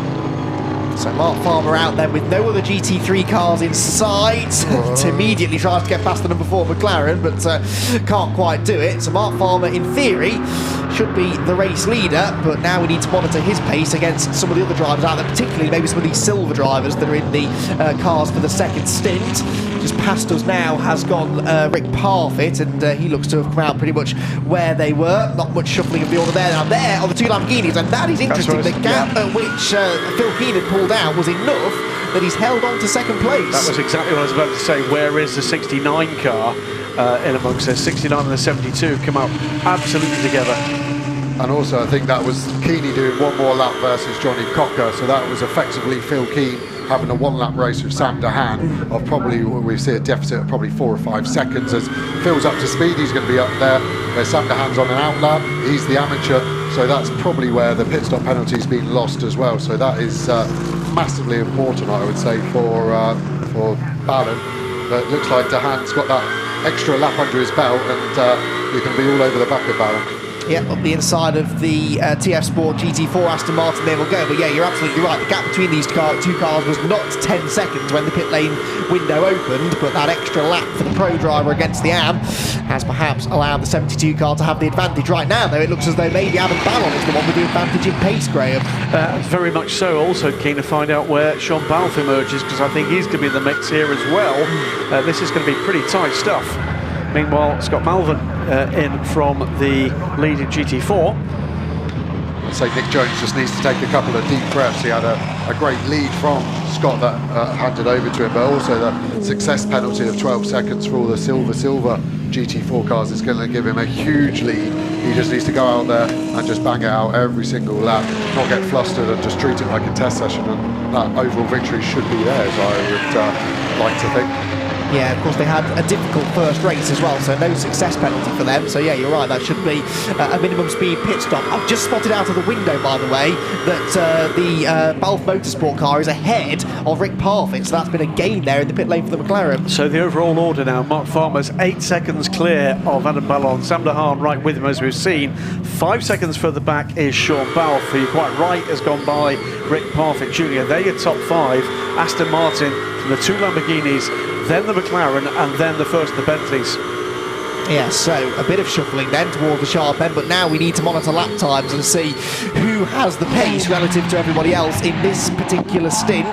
GT4 is still shaking itself out, but there is the car that we anticipate will be the class leader. This is the car that at the moment is the class leader, the number 57 McLaren, but I don't think that they have stopped. Let's see, that car was started by Dean McDonald. Yes, it's still McDonald in the car, so they and Tom Canning in the Audi have yet to stop out into beautifully clear track. Look at that, that's the clearest bit of track out there, I think, for not Scott Malvern anymore, excuse me, the Mercedes of Nick Jones. And now into the pit lane comes Dean McDonald in the HHC Motorsport McLaren, really attacking the pit entry there. Here comes Canning as well, as does Michael O'Brien behind. So top 3 at that moment in GT4, plus the Jaguar in nose to tail. Yeah, Tom Canning in an Aston Martin, not an Audi, beg your pardon. The Audi is a little bit further down the order, having made its pit stop by the looks of it. There's Mark Farmer then, race leader overall, turns through Murray's, and look, all of this GT4 traffic between himself and the Adam Ballon and Sam DeHaan battle for second position, the all-Lamborghini affair behind. Mark Farmer's lap times are 1:55.697 that time around. Now let's monitor that compared to the Lamborghinis, who remember are busy scrapping with each other as well. Ballon a 53.8, so 1.8 seconds quicker than the race leader that time around, and Sam DeHaan is going with him, so I reckon the Barwell car's going to work together here, aren't they, to try and reel in the race leader Mark Farmer. If they can catch and overhaul him, then they can sort it out between themselves. Yeah, it's chase on now from the Lamborghinis on Mark Farmer leading the race. Behind those, Sean Balf under pressure from Rick Parfitt Jr. Just a tenth of a second is the gap between those two. It's on again. Yeah. We'll keep an eye out for them in the background. Sorry, go on, Joe. So I was just saying, I think the positive that Barwell have, you alluded to, I think they are probably quite happy to work together as we've had a change. What position was that, sorry? That is the McLaren has dropped back behind the number 31 Bentley. Yep. Rick Parfitt Jr. up into 4th position ahead of Sean Balf. And Rick is quicker than everybody at the moment. 1:52.9 was his previous lap. He is at the start of the lap 11.8 seconds off the lead, so a podium could be beckoning here for the Bentley. This is what we sort of thought would happen. The first half of the race, fairly static. It's the pro drivers. They're all lapping the same pace. They don't make many mistakes. Now you put the AMs in. You've jumbled up the order because of the pit stops anyway, and you've got some comers and goers, and it's the Bentley that right now is the fastest car on the track, and Rick Parfitt into 4th position. We all thought, didn't we, Joe, that that car would go well in this race, and it's now starting to make good on that promise.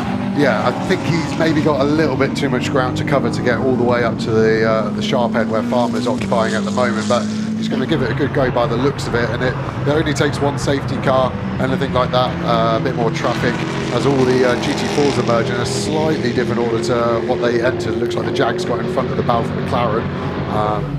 Yeah, the Balf McLaren has had a slightly slow stop there, you're quite right. I'm not entirely sure why, but there is the leader in GT4, the 66 Team Parker racing car that, as I said, is now being driven by Nick Jones in 14th place overall, but they are quite comfortably the lead GT4 car. 15.5 seconds the deficit for the car that is second in class, and that's Callum Poynton in that 57 car. So this is the fight for second position then, which means that Paul Weiss in the number 44 Jaguar is back on the podium. They podiumed at Alton Park in race 2. Oh, curse the commentator or what? Round they go down at Agostini. Forget everything that I was just saying. They are not now likely to get a podium result, but no damage done, I don't think. They should be able to fire up and rejoin, Joe. Yeah, that car had a gearbox problem in race 1. The team there have done a good job to repair that. I just wonder if it looks like it probably was assisted actually rather than a mechanical issue. Ooh. Was that the Jaguar turning in, or was there not enough room to start with? It's hard to say from that angle. I wouldn't want to point fingers quite as quickly on that one, to be honest. It was probably just wanting to trade paint on that luminous yellow. It was obviously a job lot going at the start of the season. He maybe preferred the shade of his one a bit more, but good to see he's got it fired up, but he's lost a good 10-15 seconds there, so he's going to have to get his head down to try and get some of those spaces back as we see Sam DeHaan he's going to get a good run. It's a shame there wasn't a bit more of a gap. He could have carried that momentum down the inside of Ballon, and Ballon's potentially going to box himself in here. It's a bit like when you start undertaking people on the motorway and it all goes wrong and you end up further back than where you started. That felt like it was going to happen to Ballon there at one point. I feel like you're speaking from experience there. I couldn't possibly comment. Through the S's they go, and yeah, that didn't really help Sam DeHaan all that much. Look at the gap that he's dropped now to the second place car, but they're both continuing, Graham, to close in on the race leader, and Rick Parfitt continues to be able to at least match and on most laps beat their pace as well. So it's all bunching together here, and there are still 20 minutes to go. This is coming together quite nicely for what I think is going to be a bit of a grandstand finish. So just watch Rick Parfitt in the background there, toughing his way through that traffic, trying to make up a 10th here and a 10th there through traffic. He seems to have the faster car at the moment than either of these two Lamborghinis. He's there in the background as they come past the pits. What can he do in the closing 20 minutes? I wouldn't count that anything here. No. I think Farmer as well is going to start feeling the heat relatively soon, under 2.8 now, back to Ballon, and that's the kind of distance where you can see it probably 3 or 4 times around Snetterton. In your mirror down the longer straights, you'll see at least 2-3 seconds behind you, and then it's all about trying to get back into the rhythm again. But Ballon definitely looks like he's picks up a little bit of pace here, and yeah, I think he needs that to probably stay away from Parfitt as well. So it's not all about attack for him, it's got to be a bit of defence as well.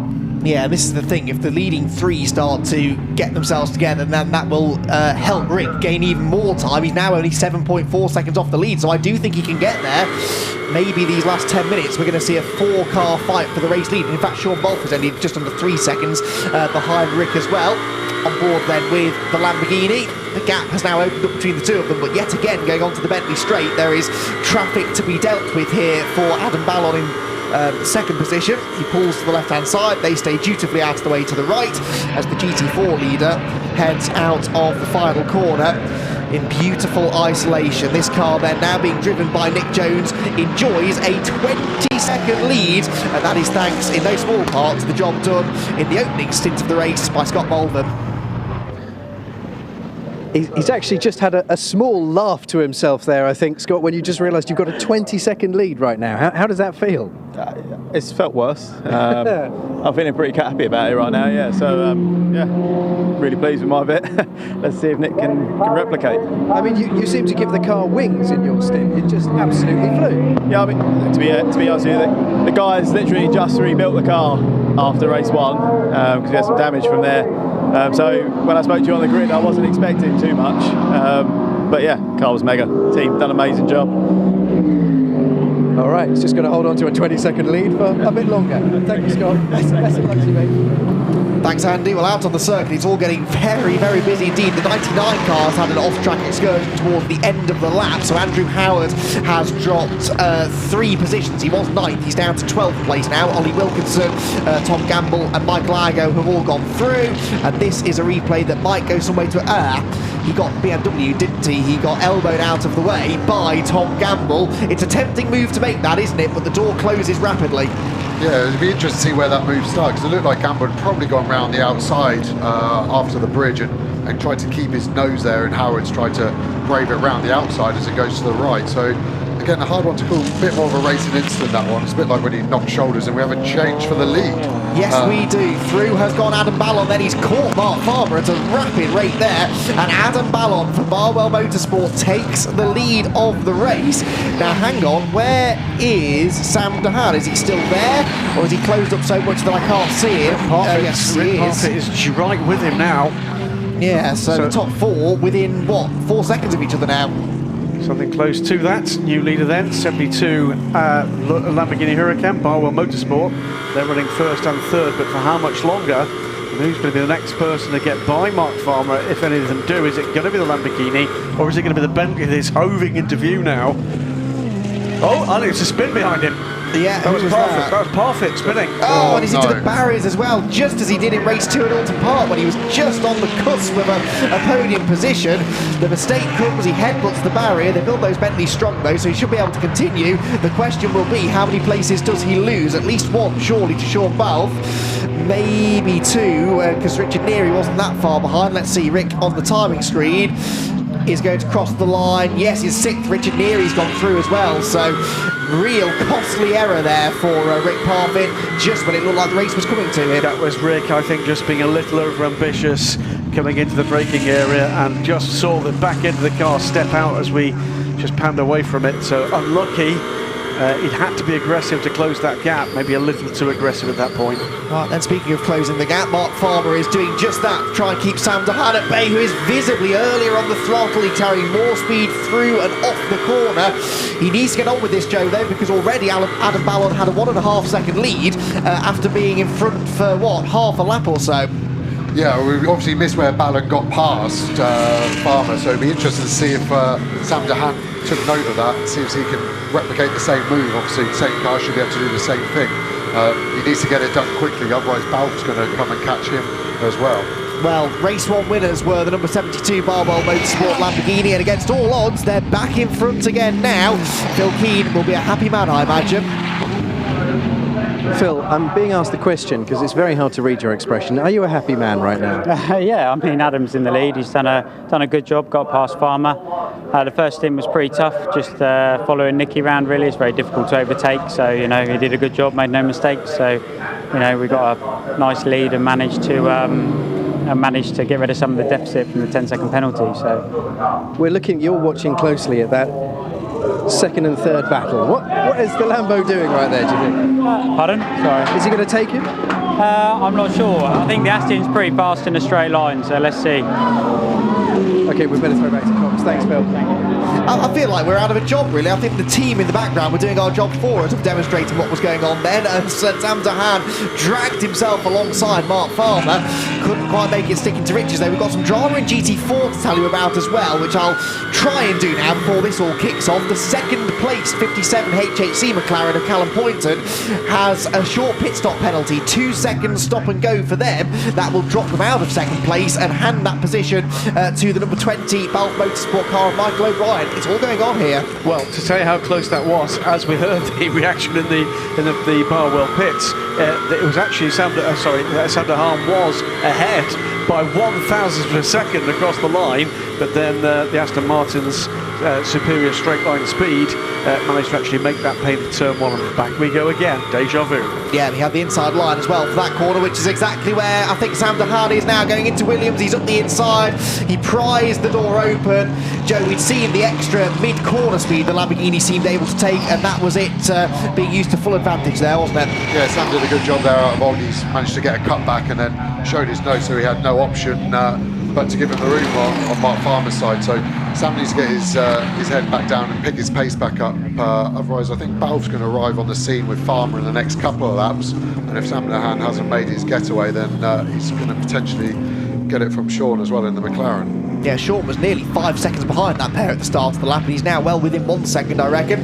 There is the 67 Nick Jones car that enjoys a 17.9 second lead over Callum Poynton, but Poynton is about to come into the pit lane to serve that penalty, so it's actually more like a 27 second lead that they will enjoy after that penalty is served. So GT4, we're not going to say it's signed, sealed and delivered just yet, but it's certainly looking good for them. There is the 57 car into the pit lane and attacks the pit lane again.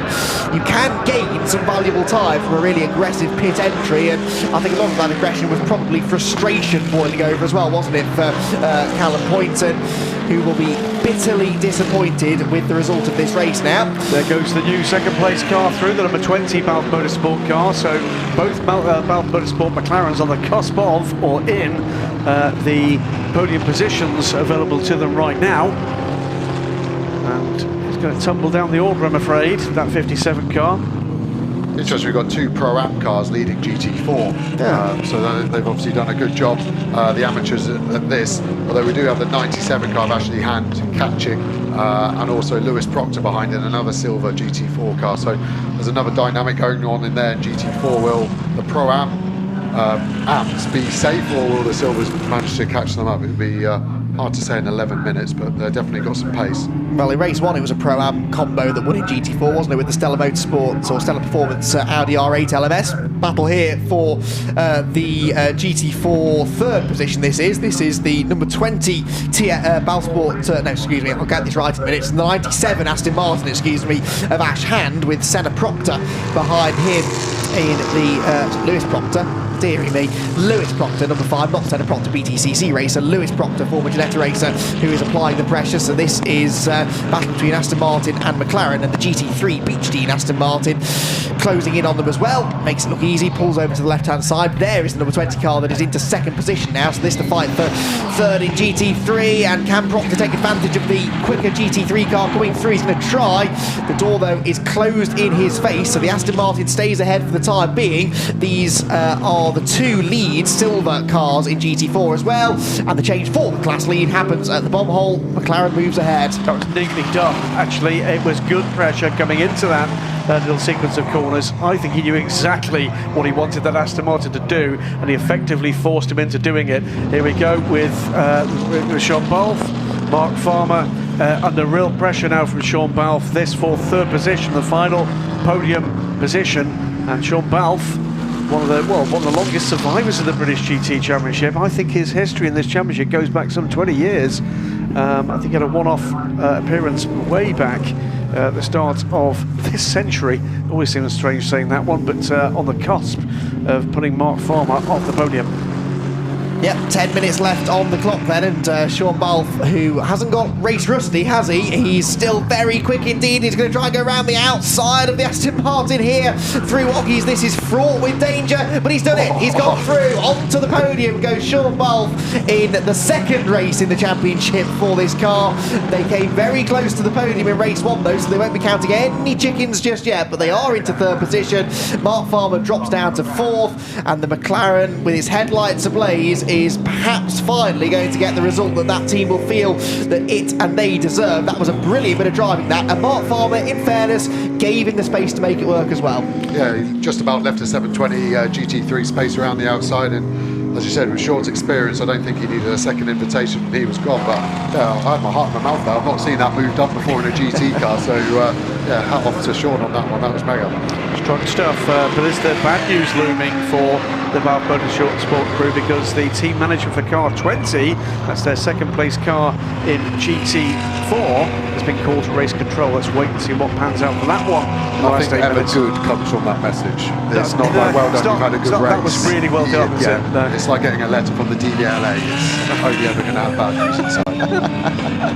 Indeed, I'm sure the team manager gets that same feeling of dread when he sees the message appear on the timing screen. So that conversation will be ongoing over the course of the remaining 7 minutes and 50 seconds in the race. There's the 58 HHC McLaren, 2 HHC cars together now on circuit actually. Just sorry, thinking back to the 20 car, I wonder if it's for the incident with the 44 down at Agostini, where the Jag got turned around. As I said at the time, I didn't think it was particularly conclusive one way or the other, but maybe they just want to expand on that and have a talk about that option. Yeah, take a look at the onboards as well, maybe after the race, and see if they can deduce whether the door was slammed or whether the gap wasn't there to start with. The 2 HHC cars then battling for 18th position overall here, which by my reckoning is 1, 2, 3, 4, 5th in GT4. Callum Poynton ahead of Luke Williams at the moment. Callum Poynton, after that pit stop penalty he served a few laps ago, will actually be fairly grateful, I think, to salvage a top 5 finish. Into the pit lane comes car number 4.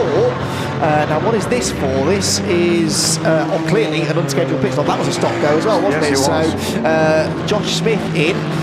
They're dishing out these stop-go penalties, aren't they? Which is good to see in a way. It's good to see that they're keeping on top of the rules and regulations, and it's a consistent penalty system. If you break the rules, you will get a stop-go penalty. It's black and white. Yeah, we have Peter Daly up in race control, our race director. This is his 3rd year in charge now at Snetterton. He does a great job. He's hard but fair. He runs a dictatorship, but you can't argue with facts. And then him backed up with Benjamin from SRO, they make a pretty scary team up there as a driver when you made a misdemeanor, that's for sure. Is it bad cop up there? Bad cop. So the battle here then for 8th position this Oh, is. that's the lead car in GT4, just bails out as the GT3 pack come through. Poor Nick Jones just wants a nice calm Sunday afternoon drive, and he's getting rudely assaulted by every GT3 car at the moment. I hope he's clear now, Joe. I think that's the last GT3 car he should see, apart from Andrew Howard now for a couple of laps, because his lead will be starting to get eaten away by the quicker Silver's GT4 cars. Yeah, these 4 cars, by the way, are all fighting for position. 8th place Dominic Paul in the number 3 Century Motorsport BMW. 96 Ollie Wilkinson for Optimum. Number 9 is the 2nd Century car of Tom Gamble, and Michael Igo in the WPI Motorsport Lamborghini behind. This, by the way, is the battle for Graham. Second place GT4, McLaren on McLaren, and the number 20 car already potentially some trouble ahead for the number 20 crew. With the team manager calls race control. Lewis Proctor, though, is looking to ruin their day just a little bit more in the closing 5 minutes of this race. He's right with the 2nd place car and looking to put that Tolman Motorsports way. There is Rick Parfitt, so Rick is in 7th place. I don't think that car is 100% healthy after the headbutt to the tyre wall that it gave, so he's just limping home now to try and score whatever points he can. That's 2 attempts they've made at changing the front end styling on that car today, and well, compare notes as to which one looks the less attractive. It's a stop and go for 10 seconds for car 20. That is going to drop them way down. So car 20, for that incident with the Jaguar, is going to lose not just 2nd place here, with or without the help of the 5 Tolman car, but rather more than that, Joe.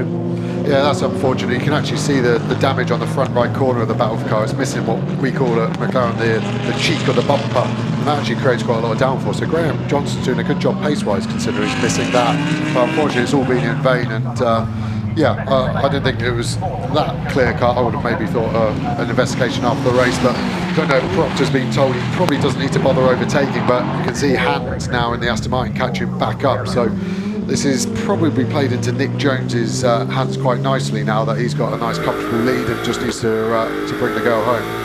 Yeah, that's the battle for 2nd place then in GT4. We'll check back in with that in a moment or two, because first of all, 5th place in GT3 is this ongoing battle, isn't it? These 2 cars were locked in combat for the first half of the race. They've got themselves back together again now, but with Richard Neary at the wheel of the Team ABBA Racing Mercedes AMG and Graham Davidson in the 47 TF Sport Aston Martin V8 Vantage. As into the pit lane now does dive that number 20 Lamborghini. So that frees up Lewis Proctor and Ash Hand to debate 2nd place in the class. Battles up and down the order though, wherever you look in these late stages, there's something going on. There was a mistake there for Richard Neary. This rain has never really developed, has it, into anything serious, but it's still there. You can still see the moisture on the windscreen, and I wonder whether maybe it was just a little bit heavier at that part of the circuit than it has been on previous laps. Aston Martin closing in then, all the way down the Bentley straight, keeping pace with the McLaren quite well in a straight line there. And to the outside line goes Graham Davidson, going to go right round the outside. No, he can't. And so still, Richard Neary hangs on. They almost deserve to hold on to this position, don't they? Because they've done a brilliant defensive job all race long. 57 minutes they've been like this. They could have been towing each other around and could have saved a bit of fuel for the Aston Martin. But it's been impressive by both Chris Adula and Neary not to make a mistake, because both Johnny Adam and now Graham Davidson would have leapt at a chance of that. So Richard Neary's come on leaps and bounds, and I think both Graham and Johnny are going to be sick to the death of that Mercedes. I think when they close their eyelids, they're going to see a black and green ABBA commercials sticker for the rest of their day today. It'll be burned into their retinas, that's for sure. 2 laps to go then, so there is still an opportunity or 2 maybe remaining, and this could be an there's the mistake. We've done it again. There's the mistake for the Team ABBA car. Richard Neary you'll not be on his Christmas card list, Joe, I don't think, at the end of the season, but that was the mistake that the 47 Aston Martin car has been looking for 58 minutes, Graham. Absolutely, makes the move, makes it stick, and the pressure finally pays, and it is about that, isn't it? It's about exerting pressure, and a big slide there, by the way, from Richard Neary. Is he beginning to lose grip, because we've got Rick Parfitt closing fast now on the ABBA AMG, so potentially another place might go a-begging. Yeah, it'd be a good position that for Rick to try and salvage, wouldn't it, as well? 6th position after the damage that he sustained earlier on. So a lap and a half to go then for the GT3 cars. The GT4 cars still have over 2 laps to go, of course. The race leaders are down towards the end of the back straight. And look at this, it's closed up now between the 2 Barwell cars. They might just be prepared preparing for the photo finish, but Adam Ballon and Sam Tahan, if there's a chance here for Tahan to get through, I think he may well take it. Pressure on, 100%. even this late in the race. Yeah, absolutely. He's been closing the last couple of laps, and all of a sudden, trouble in traffic, and it's nose to tail for the lead with 1 minute to go. Which way is this going to go? Oh dear, the down on the automatic marbles Mustang there. getting sideways, and it just couldn't get out of the way quick enough there, unfortunately, so Tahan loses out, but there is more traffic ahead. I think there's a bit more rain dropping as well. We're going on to the final lap of the 4th round of the championship. Phil Keane looks as impassive as ever, honestly, but I'm sure underneath all of that calm exterior, he's starting to feel the pressure now. The 95 Aston Martin doesn't leave the door wide open exactly there for Adam Ballon. Car running off wide to the left-hand side there, and also closing in. It's maybe too late to make that, bring that gap too much closer, but Sean Balfe's there, not very much further back, just 2 cars back in this train. Oh, for the GT4 leader, that was unbelievable. Nick Jones with a right rear puncture. They had a 27-second lead with a lap and a half to go, and the 66 Mercedes is off the road now. Can they limp it home? They've got this enormous lead. Ballon overtake him before the line, and the checkered flag comes out. That's his only chance. So I'd roll the dice, let Ballon come past, and finish with that puncture tyre. If you stop in the box now, you're done anyway. So he's got to wait pretty much a corner, probably for 10 seconds. It's going to be tight. Well, it may not be Adam Ballon, though. There appears in his windscreen, in his wing mirrors first, because Sam Tahan's right back with his teammate now. The 2 Barwell Motorsport Lamborghinis are nose to tail. The number 4 McLaren splits them briefly as they go through Williams, and that might have just robbed Sam Tahan of his best opportunity, but it may be his final opportunity to take the race victory away. It's been a fairly calm race until the last 2 or 3 minutes, when everything has started to happen, when Adam Ballon and Phil Keane might be about to take another race victory here at Snetterton. It's been a brilliant season for them so far. They're looking very much like the team to beat. Can they come home and take the second victory here today, I wonder? AMG has pitted and has lost the lead of GT4 on the very final lap. That is bitter stuff. Bitter goal from the number 66 car. Well, that is a heartbreak indeed. They clearly decided they couldn't limp home. There's no limping home for Barwell, though. This has been a rampant weekend for the 2 Lamborghinis, and Adam Ballon and Phil Keane are double winners in 2019. It's a long time since one team won both races in a day in a British GT meeting. Someone somewhere will have the stat for that, but Adam Ballon takes the victory with Phil Keane for the 2nd time today. Sam Tahan is 3rd. There's more damage on the JRM Bentley, look, or is that tyre up, or is that engine smoke? Not too sure, but Rick Parfitt's chances of taking 6th position at the end have gone a-begging. Sean Balfe, 3rd position, a brilliant result that for the Balfe Motorsport McLaren, with Mark Farmer and Graham Davidson getting both TF Sports into the top 5. Parfitt's dropping down, he's not finished, he's not across the line, he's losing places here. I wonder if that's a legacy of the damage sustained earlier on, perhaps, not too sure. Meanwhile, in GT4, the demise of the 66 Mercedes means that it will be car number 5, Lewis Proctor, out of absolutely nowhere, who is going to come through and take the race victory. They had a 19th and a 6th place finish last time out at Alton Park, and car number 5, the car that he shares with Jordan Collard, is finally going to get the result that they will feel they deserve. Just 3 corners to go. And he's done a mega job there, Lewis. A bit of history of Lewis and I actually sat next to him the first time we ever sat in a racing car, so a bit of a proud dad moment here. I know his dad, Stuart, will be watching at home as well, cheering him on, and he's kept his nose clean, although the car looks like it's had a new nose for this race. They've done a mega job. And again, credit to McLaren and their driver development program to bring these drivers through and get them winning in one of the most competitive GT4 championships in the world. Tolman Motorsport win race number 2 here at Snetterton in GT4. A fantastic result from a car that actually we were doubting slightly whether or not it would make it out onto the circuit at all. 2nd in GT4 will go the way of Ash Hand in the 97 TF Sport car that he shares with Tom Canning, and rounding out the podium, the 57 HHC McLaren. We saw a glimpse there of the JRM Bentley, which limped across the line in 12th position in GT3. So Rick Parfitt, whatever that issue was, it cost him nearly a minute on the final lap. He limped across the start-finish line and pulled off into the pit exit. Well, we had a drama-filled opening race. That one, we sort of saved all the drama for the last 10 minutes, didn't we, Graham? But some real feel-good stories out of that one, aren't there? Some real heartbreaks as well. Yeah. Heartbreaking, particularly for the 66 AMG crew after earning a 22nd lead, and finally that tyre just letting go on the very last lap. That's heartbreaking stuff. Confirmation of your result then. Barwell Motorsport take a 1-2 out of the 4 races we've had this year. Barwell have won 3 of them remarkably, and it is Ballon and Keane that take the victory here today. Sam Dehaan is second position with Johnny Cocker, while Sean Bolf and Rob Bell get on the podium in the first weekend for the new McLaren 720S GT3 car in British GT. An all TF Sport affair next in line. It's the number 2 car ahead of the number 47 car, then Mercedes with the Team ABBA Racing car 6th, Century Motorsport a 7th with the number 3 BMW, 8th place for Ollie Wilkinson. In GT4 the victory goes the way of Lewis Proctor in the number 5 car with Jordan Collard, their first victory of the season.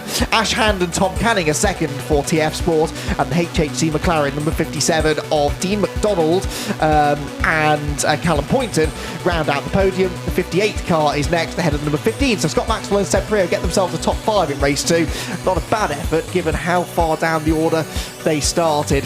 So the results, the rest of the results filing through on your screen. What a drama-filled end to the race that was, but what a season this is turning into for Barwell Motorsport. We said earlier on had hit the ground running, but to win 2 races in a day with the way that these pit stop success penalties work takes some real doing. That's a class act, isn't it? Absolutely amazing, and actually the GT4 win also had a penalty as well. Absolutely amazing. Can't wait to hear from Adam and his main now. Well, let's head down there then. Andy J, as ever, is right where we need him. He's with the race winner. Double race win today for that car. Brilliant stuff. Oh. Hug it out, boys. Fantastic. What a performance from the pair of you. I mean, it's pretty brilliant from Barwell, but let's talk about how you're both feeling. Adam, you brought it home. It looked tense towards the last 3 or 4 minutes. You must have been... I started feeling a bit tense. I was trying to keep it cool, and then I went wide at Coram. I was like on the marbles. I was like, fucking hell, am I going to bin this? But actually I didn't, and kept a lid on it and brought it home, so that's what matters. You just managed it, and it's exactly what you needed. And I even saw Phil grinning with delight, actually. Really? Yeah, well, it's been a long weekend, and after we had a good success in the first race, and obviously our focus was on race 2 as well, so it's good to finally get it out of the way. And obviously this is a good circuit for us. The Lambo works well around here, so here in Alton are our strong tracks, and it's good to score maximum points here today. So I think you guys in this car, I'm going to ask it now, can you go all the way? It's 2 races in of a 7 meeting season. It's far too early to say. That's not a no. We want to. What else are we doing it for? Of course we want to. All right, good stuff. Well done, guys. You better go. I want to see some dancing on that podium. Yeah. Congratulations. You might even see that. I think you'll be waiting a long time to see that, Andy. But Phil Keane, there's a smile. There's a smile from Phil Keane. I think he is happy with that result, and so he ought to be. Barwell Motorsport in dominant form in the early part of the season, and a 1-2 finish here really does cap things off beautifully for them. There's still a long way to go though, 5 races to go, and we're now into endurance racing for the rest of the season. 2 and 3 hour races are the way to go, and they are worth more championship points, so in a way they're the ones that are even more significant to win. Elsewhere in GT3, we said at the start of the race that TF Sport needed a feel-good story out of this race. Both cars in the top 5. Okay, they lost the race lead that they'd held for a long time midway through the race, but that is still a good result, isn't it? That was a good performance from Mark Farmer. I'm sure he'll be disappointed, but that was as strong a driver as I've seen for a while from Mark, and he will be buoyed up by that. I'm sure he will be. He certainly should be, because there are signs there that things could go better for him as the race pushes on. It seems quite a lot of water on the ground there, isn't there, in Park Firmicey? It was raining fairly heavily at certain parts during that race. Who were the standout performers for you then in the GT3 category, Joe? I mean, there are several to choose from. Barwell and TF Sport have done a really good job today. We'll get your thoughts on that in a moment or two. For now, though, Andy is down there with our GT4 winners. Yes, I would say, is it fair to say the unexpected GT4 winners, given that you were trailing the 66 car with something like a 20-second lead, and then, well, Lady Luck smiled on you. It did indeed, yeah. I thought I was over the moon with P2, I was picking them off and picking them off. When I got the message saying that the Merc had a puncture, I wasn't told that it was for the lead, and then I got past them, and once the team knew I was in the clear, they told me. So it was just nursing at home the last 2 laps, and yeah, what a feeling. You look absolutely elated. Can you sum it up for me? I need a drink of water, I think. Yeah, that was intense, really intense. You're not the biggest partier then. Well, listen, I want to see some proper enjoyment on the podium. Congratulations, yeah, that's a massive result. Thank well you done. very much, mate. Good Cheers. man. Happy days. Well, there is a happy racing driver, definitely, and so they should be. They looked into the victory, but a victory it is nonetheless. we're in the middle of Joe telling us who was his standouts in GT3 for starters. There were a number of them, Joe. I think for the second race, you have to give it to Adam Ballon. Mistake-free, had a fair amount of overtaking to do, and has obviously led it to a double win at the end of that. So I think he didn't put a foot wrong. I think the guy on camera there, Lewis Proctor, probably the GT4 driver of it, and I don't believe it at all that he's getting on the water either. I was at his 21st birthday party, and it wasn't water there, that's for sure. Jumping for joy down the pit lane then, and that is a fantastic victory for them. As we sort of said, it's not necessarily the way you want to win a race, but when you do, and you get that sort of shock announcement that, hey, you've just won this thing from 27 seconds behind, then that is remarkable. You have to feel, though, for the 66 Mercedes, don't we? I mean, the Team Parker Racing, so close and yet so far. The podium presentation then underway, and the Balf Motorsport squad on the podium. A third placed finish then for Rob and Sean, and that, Graham, is going to feel even sweeter after what happened in race 1, I think, when they arguably should have been able to achieve this in that one. Well, it's not been a fairy tale start to their season. The car had to be pulled out of Wilton Park, and then the problem we saw, the contact for Rob in race 1, but great stuff in race 2, always in the hunt. And pressure applied at the end by Sean Balfe paid off. Good stuff. Yeah, brilliant stuff for them, and they had to do some overtaking in the second half of that race in particular, but they managed to do so. It's going to be a hell of a party at Barwell tonight, isn't it? And I know it's early days in the championship, but it is hard to see past Barwell at the moment for GT3, isn't it? They just look so strong, and we've been to 2 circuits now, Alton Park and Snetterton, that bear absolutely no similarities with each other, and still the Barwell Lamborghinis, Joe, have been the cars to beat. Yeah, definitely, and I think it's, as we said, they've inherited a car that's an evolution rather than the new cars are completely different, and Mark Lemmer runs a very, very good team over at Barwell. He's a bit like the evil dictator as well, but he gets the most out of those cars, and the drivers, the AM drivers love working with Mark. He gets the most out of them, and that's proof in the pudding at the moment in this championship that those guys are the guys to beat, and they almost look uncatchable, you would say. But as we know in British GT, everything changes pretty quickly, so I'm sure the next round there's going to be some different drivers on that podium. Yes, indeed, and the next round will be at Silverstone, and that's the Jewel in the Crown event, isn't it? It's the 3-hour race at the Silverstone Grand Prix circuit, lots of points on offer, but with 3 hours of racing, lots more opportunity for things to maybe go wrong, and that was a race last year where we saw the championship start to take a turn in the favour of some of the Aston Martin teams, for example, and so, yeah, a long way to go in this championship, but Barwell have certainly set out their stall in the early stages as arguably the team to beat. In GT4 though, Graham, it is far less predictable, isn't it? Because we've seen Ford and McLaren go well at Alton Park. The Aston Martins have shown a lot more pace here this weekend as well, and we've now had the victory for the Stellar Performance Audi earlier on this morning, so picking a winner, a champion, or even a top 3 in the championship in GT4 is near enough impossible still. It's like putting 23 Wildcats in a sack and put your hand in and picking one out every weekend, isn't it? And that's the way it's going to be as things go forward. Remember, this is the upside of balance of performance. Things can change. That can put some of these cars, these teams, these squads out of a performance window. But yes, it's been good to see a couple of shake-up results this weekend. Yeah, indeed, and teams that had a disappointing season opener maybe at Alton Park have been able to bounce back this weekend, and yeah, that's definitely good to see. So the trophies are awaiting. Jonathan Wells from Pirelli Motorsport is on hand once again to do the honours. There he is, shaking hands with the top 3 teams in GT4 outright, this is, and then we'll have the Pro-Am presentation in a moment or two. That's what we like to see, isn't it, Joe? Happy drivers on the top step of the podium. They are lucky drivers, I don't think we can deny that. They maybe weren't expecting to get the victory about 10-15 minutes ago, but they did get it, and that feeling of elation is exactly the same regardless. 100%. I'd always rather be lucky than good, and it goes the other way as they knock their trophy over. Jordan's got to learn some better etiquette there, I'd say. But you've got to take it when you can, because it will go the other way at some point, so you still treat it like a victory, and yeah, you just appreciate the luck in it when you get the bad run. And ultimately, in a field of 23 GT4 cars, you've got to be at the front of that queue of the people that's got the luck. And that's exactly where they were. They were right in contention with the 20 car before they got the penalty for contact with the Jaguar, and then absolutely terrible luck for the 66 Team Parker AMG. You've got to feel for them. Yeah, that GT4 race in the second half, there were 2 penalties for cars that were running second in class at the time, and then the leader with the puncture with a lap and a half to go. So it was a bit like the race that no one wanted to win, really, but it was the race that it really looked like Team Parker Racing were going to be able to win. The Pro-Am podium then for GT4 is up next, and up to the podium the drivers will head.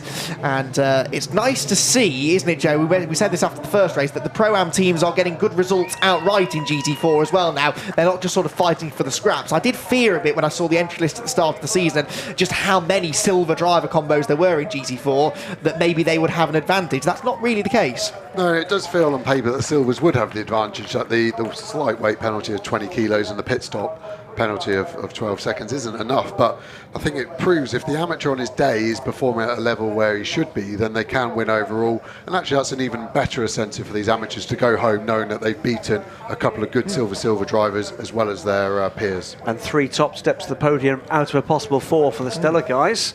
The Audi taking that fight. Yeah, outright winners in GT4 in race 1 and double Pro-Am winners for the Stella Performance Audi, and that is the kind of result they needed given the fact that they missed the opening round. So they lost a lot of points there, but if they keep this up, then we might not be able to count them out of contention, at least for the Pro-Am title. Absolutely. So the Audi, you have to imagine as well, will only get stronger with the more testing that they do.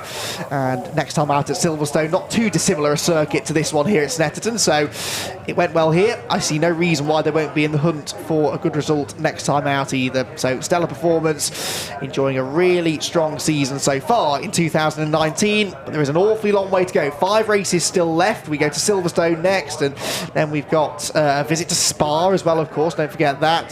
2 visits to Donington as well this year, which is a new addition with the demise of Rockingham over the winter. We now have an extra visit to the Donington Park Grand Prix circuit as well. So lots more twists and turns, lots more circuits that will no doubt prove to suit different cars throughout the season. It's going to be a fascinating season. It was a fascinating race, though, from start to finish. The pro drivers taking the start for this one, but that didn't mean that there wasn't the fair share of whoopsies further back. The Multimatic Motorsport number 19 car was not making many friends. At the head of the field, Nicky Thiem and Phil Keane pulled out a big lead over the rest of the pack before the pit stops began. The 69 Lamborghini looked set to move into second position as a result of a 10-second success penalty for this car, the 72 machine, but such was the pace of Phil Keane in his stint, he was able to get back out just in front of the sister car and hang on to second place. That would prove to be crucial for the remainder of the race. In GT4, the 66 Team Parker Racing Mercedes was handed over by Scott Mulvin with a 17-second lead. That, though, would not be the end of that story. For the overall race lead, it was a brilliant move made by the 72 car up at Williams to take the lead, a lead that in the end they would not lose. The 69 car very shortly afterwards moved into second position. There was an ongoing battle between TF Sport and Team ABBA Racing, which eventually saw the Aston Martin sneaking into the top 5, whilst there was late drama in GT4. A lap and a half home from a 27-second victory, and a right rear puncture took the 66 car out of contention. Barwell Motorsport got their 3rd victory from 4 races in GT3 and capped off a perfect start to the season with a 1-2 finish, 72 car taking the victory ahead of 69, whilst Balf Motorsport got the McLaren on the podium in only their 2nd attempt. Well, Snetterton has delivered, and we cannot wait to see what's going to happen in the rest of the British GT season. Join us and find out what happens next.